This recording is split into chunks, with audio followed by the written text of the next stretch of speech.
Welcome to Health System CIO's interview with Krista Arndt, CISO at United Musculoskeletal Partners. I'm Anthony Guerra, founder and editor-in-chief. Krista, thanks for joining me. Thank you, sir. It's very nice to be here. All right, excellent. Looking forward to having a nice chat. Why don't you start off? Tell me a little bit about your organization and your role. Sure. My name is Krista Arndt. I'm the CISO at UMP, and it is my job to oversee the national strategy for all of the practices that we help manage. UMP is the largest orthopedic system in the nation.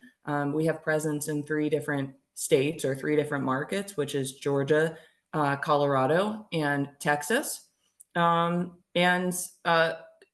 all of the practitioners and all the employees and leadership essentially trust us to keep the patients safe, to keep operations going, and kind of unify a security strategy while helping them to maintain their unique identities and what made them successful in the first place. All right, very good.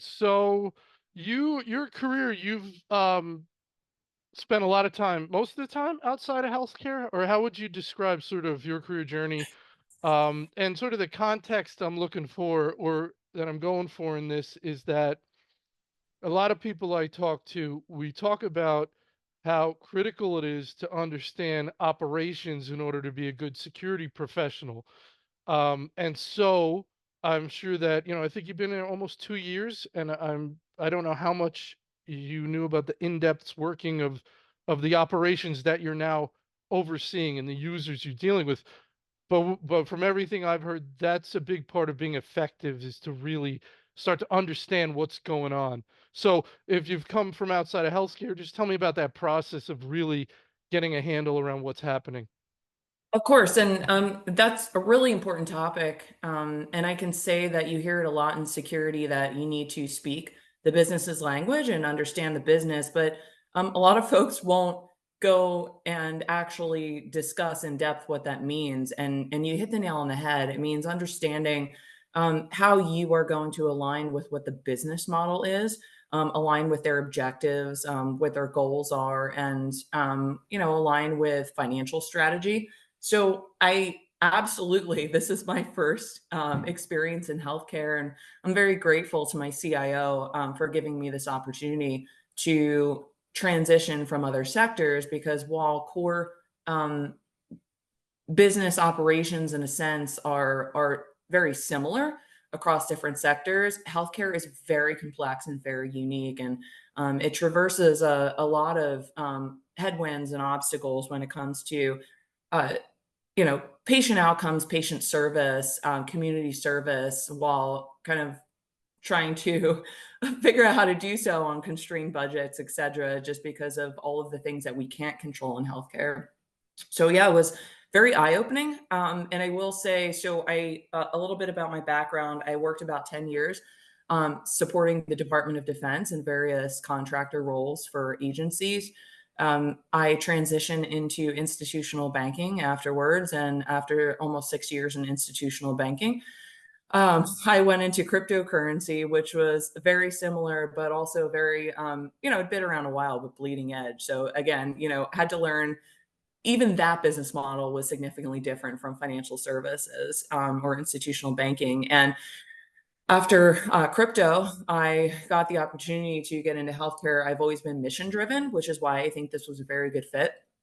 Um, and yeah, it was very eye opening how complex the operations in healthcare are and kind of the differentials in what matters when you figure out what your security strategy is supposed to be. And I think what has made me relatively successful is proactively seeking guidance and mentorship from we have a wonderful market CEO who actually I reached out to and I said, hey, I can learn anything about cyber, but I want to understand and learn the business. So I reached out to the CEO and we have a mentorship program going on periodically. And then I actually took a lot of time to sit in clinic and follow our practitioners from room to room and just see what they do every day. And to talk to staff at mid levels and kind of at operational boots on the ground levels and understand what they do. So I think my process improvement background and mapping business processes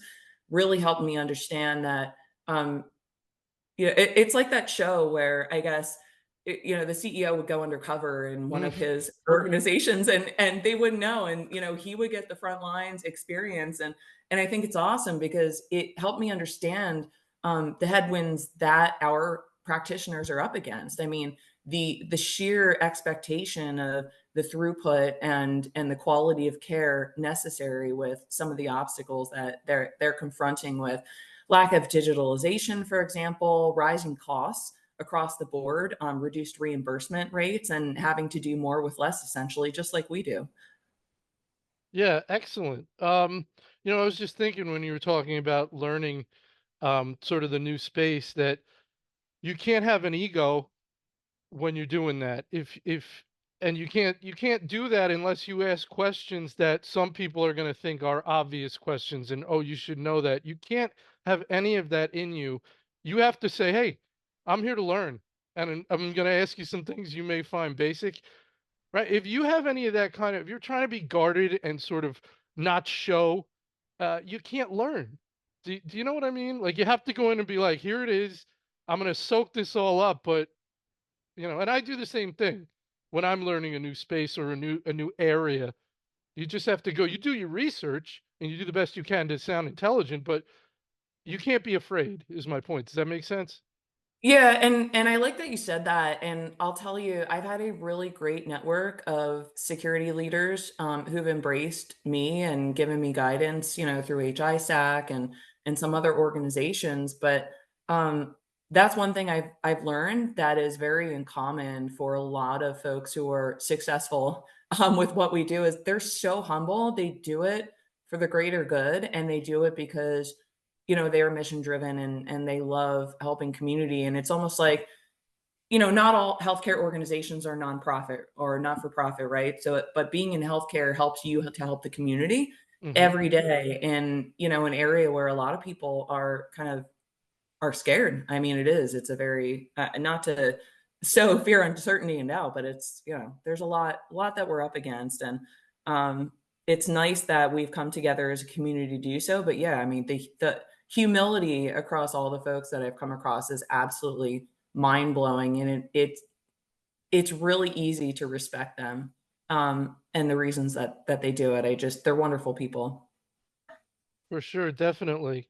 Um, in healthcare, we have this dynamic, and that we've had even federal agencies and policy pushing and requiring the sharing of information, the sharing of data, and everything else. And yet, the requirements that it all be secure. It makes sense, right? But if you're in a security position of security leadership, you're looking at these two things, and they're difficult to make them both work at the same time, right? Share everything, but don't you lose a darn thing, or we're gonna get or we're gonna get you. It's kind of No tough, right? answer. I mean, that's really the messaging. Yeah, did I add that we do what we do in cybersecurity because we're gluttons for punishment? And Hmm. I feel for the compliance teams too. Our chief compliance officer and her team have a lot on their plate right now just because of that.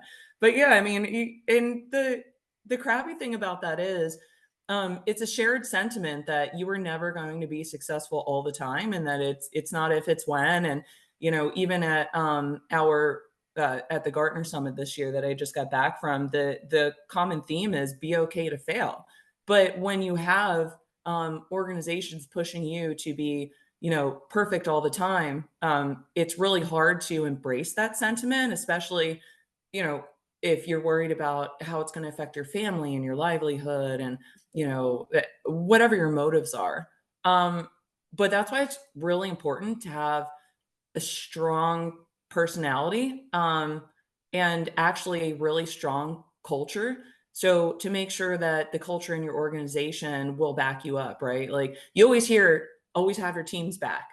But the same goes for the rest of your organization and having your back and saying, look, like we know that something's going to happen. So, show due diligence to minimize the damage and, do your best and do what's ethically right within the constraints of what you have to work with. And so I've been very, very grateful. My organization has been awesome, and very, very supportive in understanding that, you know, failure will happen. You're up against nation state actors and people with like unlimited funding. So Hmm. it's almost obvious. And they really sow a security culture, which is really great. Right. And you talked about, having to be perfect all the time. Um, and the idea there is that ideally nothing happens, right? Everybody says something's going to happen. It's not a question of if, it's a question of when. So you have a certain amount of resources that can go into an effort not to be compromised.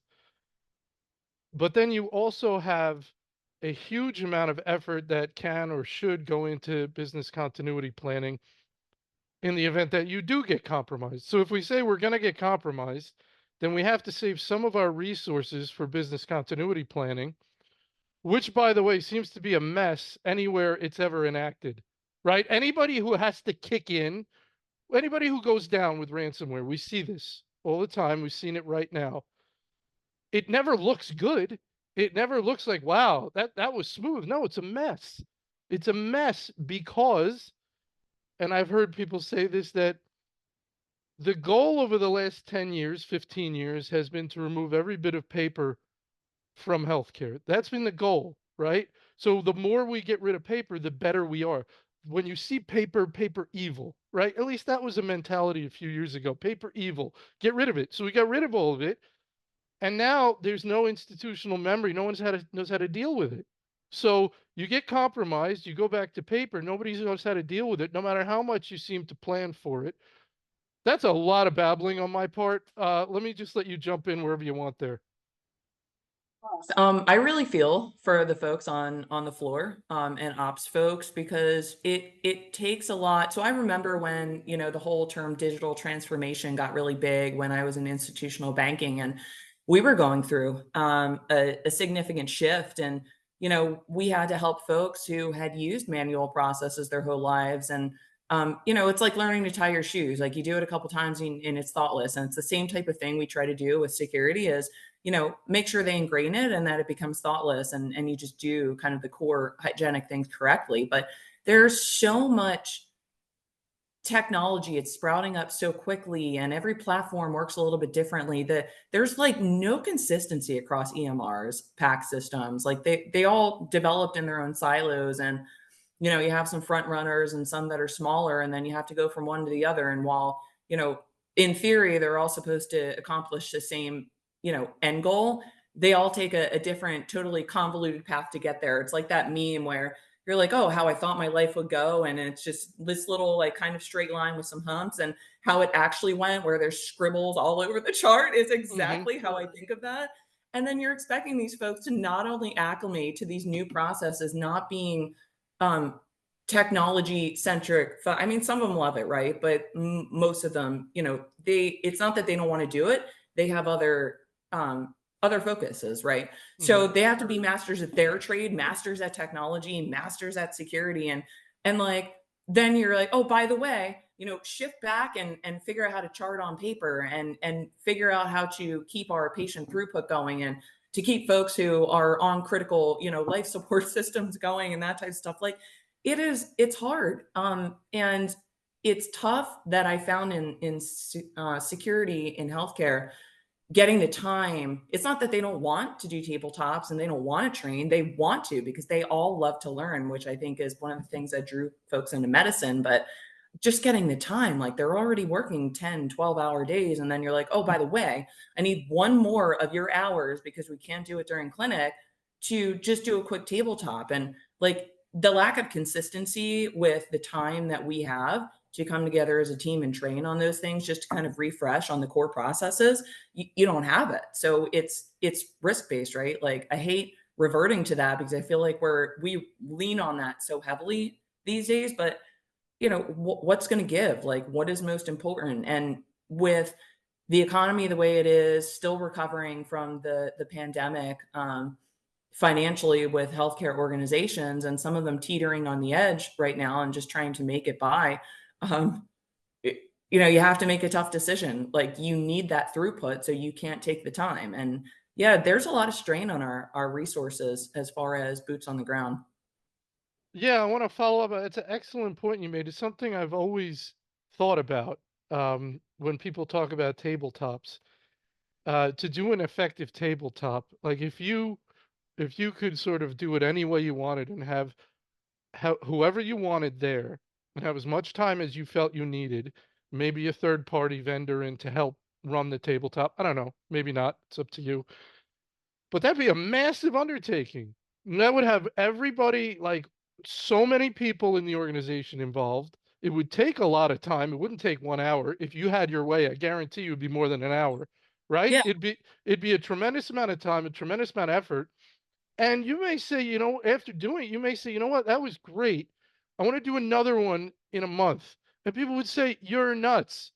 We're not doing it. We don't have the time for this. So, to your point, which is again something I've always thought about, is how do you do it? You know, this is what's necessary in order to really practice. But as you mentioned, getting everyone together is almost impossible. And then someone at the last minute is going to say, well, I just had something come up, so I'm not coming. And you're like, but you were critical. Like, I really needed you. So, tabletops in theory are great, but executing them to your satisfaction so you feel good about preparation is probably really not the reality, correct? For most CISOs?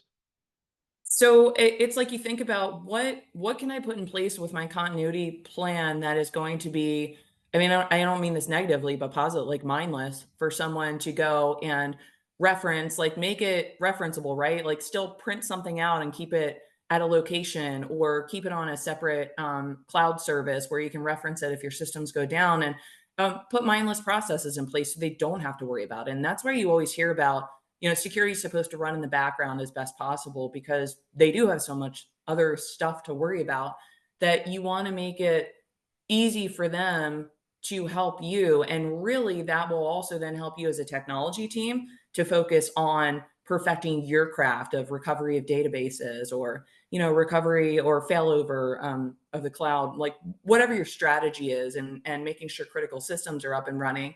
And then it'll make them easy to kind of revert processes. I wish I had an easy answer for that, but to your point, like the planning for that takes years. And there are places who have had major incidents who still don't have their documentation in line. And I think we put really unfair expectations on ourselves because of what we are up against and the potential critical losses of human life. And, with the organizations that are kind of teetering financially, that one incident could mean, a community is not going to be served. Yeah. So, yeah, I mean, it's a lot of effort, and we are, yeah, I wish I had a good answer. We're fighting a difficult battle right now. Yeah. And you never hear the people who have the most sympathy for security incidents are people running security. So, for example, when we talked about the Change Healthcare thing, I've talked to other people. Every security professional I talk to about that has nothing but sympathy for the individual who was running the security over there. It's not, oh my God, you didn't have MFA on this account. How could you? It's, oh yeah, we get it. It can happen. Do you agree with that? Oh my god, yeah, it could happen to anybody, and I think that if you don't have sympathy and you aren't an empathetic person, you just shouldn't be working in security. And it shouldn't be, "Oh my god," pointing fingers, that person didn't have it, effectively implemented or forgot something, because it can happen to everybody, even the best of us. It should be, "How can we help you to recover?" And I think one of the best things that I've experienced in healthcare is the sense of community. It's Mhm. not, the discussions that go on behind the scenes when something does happen is, how do we protect our organization? Okay, now we know we're protected. How can we shift and help the organization fighting that battle to make it Right. easier for them? Yeah, because I think security professionals, and you tell me if I'm wrong, they realize like, okay, so you didn't have MFA on that account or that set of accounts. Maybe you had it on a billion other accounts, right? So it's not like you didn't care about MFA. It's like this little maybe one account or a little set of accounts out of a zillion, and that's how you go down, right? That's how they And get it's you. Yeah, and it's like you always try to take a a strategy of like layering control. So if there's one Yeah. failure, but the reality of it is with our resources and the fact that, in healthcare, we need to put a lot of resources because of the complexity towards regular audit of our systems to catch it. Financial services like was really stringent. Not only did we have external audits constantly, but they could afford, internal audit teams to do a lot of this stuff. And it is just not the reality of healthcare. We wear so many hats, not only security, IT, folks in the practitioner level, answering phones while seeing patients, depending on the size of the practice. It's impossible, and obviously, like, the probability of failure is a lot higher, and not only that, but we're one of the most heavily targeted, so it's like it's like a losing battle. Yeah, yeah. Perfect storm, right? Yes, yeah. Yeah. Um, what so a lot of you're not a hospital or health system. You don't have a hospital as part of what you do. A lot of people, most people I talk to do. Um, but so in health systems, there's this dynamic between security and the overarching emergency services people who are supposed to make sure you can have business continuity through any kind of disaster. So if it's a tornado or a hurricane or anything else, they're in charge, and cyber should kind of fall under that, and there should be a relationship between the CISO and emergency services to make sure emergency services understands what a cyber incident could look like and help prepare the organization. So the CISO has certain responsibilities for making sure the organization is prepared for a cyber incident, and emergency services has the overall responsibility. It's like security has to take it so far and pass the baton in a sense, and so now you have the larger umbrella. Do you have any type of dynamic like that in your organization where you have another or entity or person or group of people that you work with to help make sure that, like, for example, you're not going to make sure everyone has paper. You're not going to Staples, right? Someone's got to go to Staples and make sure, literally someone's got to make sure there's paper, but that's not you. So you have to go a certain amount but not all the way in terms of business. What are your thoughts? So I see two dynamics there. One thing that security has taken up in a lot of small and mid-size, which is a really big focus area of the Health Sector Coordinating Council right now. They just formed a task group because they see this gap. But you have two different routes there that you have to manage as a security practitioner or security leader, depending on who takes this up, is going to be the clinical route. So making sure that they understand what contingency plans are and how to use them, and helping them to think about the processes, even if you're, ambulatory services or something that is, non-life threatening, that if they need to stay in business because, hey, maybe they're going through a surgery at a surgery center, or, maybe there is a patient in significant pain, because orthopedics is critical, right? Like it significantly affects quality of life. And, we actually put tables in our contingency plans that say, hey, if you can't see a patient, can we go to an alternative, uh, location? Do we have providers that we can partner with to reroute these folks who we identify as, critically needing care? It may not be life threatening, but significantly life impactful in orthopedics. So that, and providers of other goods and things like that. So we've identified that. And then on the other front, when you have a lot of unique or individual practices under your purview, they also use managed service providers often.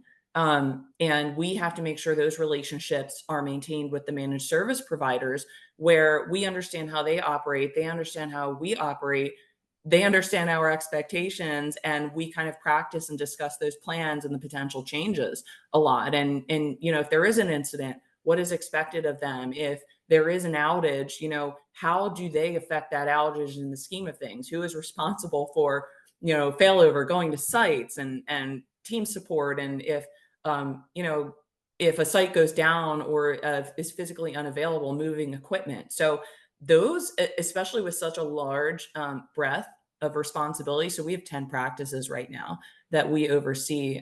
Those relationships are very time consuming, and they're so critical to make sure that, you are in close partnership and constant contact, and not only security has developed relationships, but the IT team has developed really good relationships. And the cool thing at UMP is IT and security work hand in hand every day. We are not siloed. We work as a cohesive unit.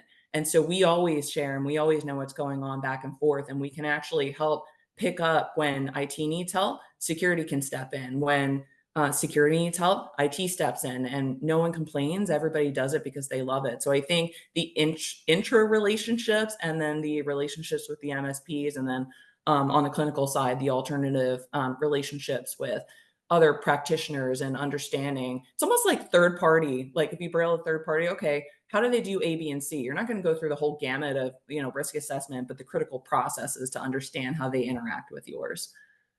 So it sounds like you get very deep into these operational considerations and contingencies. You're very deep into that. You ever feel like, whoa, I'm way out of my lane here. Like I need to slide back into security. Time. Yeah, yeah. You're like maybe you're discussing something that's almost clinical, and these contingencies and what, and you're like, Where am I? What's happening here?" All the time, yeah, that's the constant imposter syndrome, and it's not just on the clinical side, but it's really cool. So we have subject matter experts with deep experience in all areas, not only of the general practice. So every practice has leadership that is specific to the practice, who oversees day-to-day ops that you can ping for input and guidance on that, on how it would work for their specific operations and what nuances would be. But we have very seasoned director of risk, actually, that I ping. She's been a nurse for what, I think 25 years. And I ping her from a kind of management perspective at the UMP level to say, hey, is this a really good starting point where someone could take this and we could mold it to their needs, the needs over here, these needs, and say, okay, this is like, you have to do it this way here. But most of the stuff is molded to the specific needs of the practices. So I think it's really important, you speak of partnerships, to have the best partnerships with someone who is a subject matter expert in all areas of the organization, financial, like knowing how an outage could financially impact. So what if there are multiple practices in a region, which one should come back up first, right? Mhm. So I think relationship building and maintenance across the board it's so time consuming, but it is one of the most critical functions that you can perform. Yeah, and there's governance committees and all that, so you get the proper input. But it sounds like it's really nice when you have sort of that less formal one individual, maybe, that you can be like, "Hey, does this make sense?" Or, "Hey, what do you think?" Or, "Hey, am I going down the right path?" That operational person who could be like, "Yeah, that's right on," right? So you have the formal and then informal. Is nice to have both. Yeah, and I'll tell you, I'll make a comment on that. One of the coolest things that I learned recently is, I worked for an application development organization in crypto, but I never got deeply into the product operations. I realized, I had an epiphany, like through a peer who is a chief trust officer. We are a trust center, right? So I actually market security as a trust center and build that trust not only internally but externally. So it's not only trust with your patients or your customers, but it's trust with your peers, trust with the executive leadership team, trust with your staff. I mean, I am based out of the Philadelphia area, and my practices are all over the nation. And I travel, and not Mhm. because anybody told me I had to, but because it is so critical to get that face time, to build the relationships, and to build that, when you ask them to do something, it's for a good reason, right? That they can trust your guidance, trust when you're asking for something, or asking them not to do something, that there is a valid reason, and it's not because you're trying to be overbearing and just keep them from having fun or doing what they're doing. Absolutely, 100%. Great point. We're almost about out of time today, Chris. I just want to give you a final opportunity. Like you said, you've got some diverse experience, and you've had some now time in this position. What's your best piece of advice for someone in a similar role, based on everything you've learned and experienced, that's a key to your success? Anything else you want to add? Can I'm going to nerd out and make fun of corporate lingo. I do Go this all ahead. the time. It's like the only way we could have fun anymore. Don't try to boil the ocean, and don't be so hard on yourself because you can't boil the ocean. Make sure you set realistic expectations with your leaders and your stakeholders to say, hey, I know you're not an expert at this, and I'm not an expert at your craft, but let's come to a consensus on what the expectations are, what is appropriate, and build a plan for investment and growth, and just keep aligned, because things change so quickly with investment and growth strategy based on the economy these days. There are so many outside factors and it can change on a whim. Be agile. You can. My strategy changes all the time. And I am a type A personality. So it has been really difficult, but I think it's been one of the most valuable experiences to break me out of my comfort zone. Don't be uncomfortable being uncomfortable, and don't think that you need to be perfect all the time. Trust your leadership, and trust that they're not crazy. You might be, but they're not. Awesome, Krista. That was wonderful chat. I want to thank you so much for your time today. Thank you, sir. Likewise.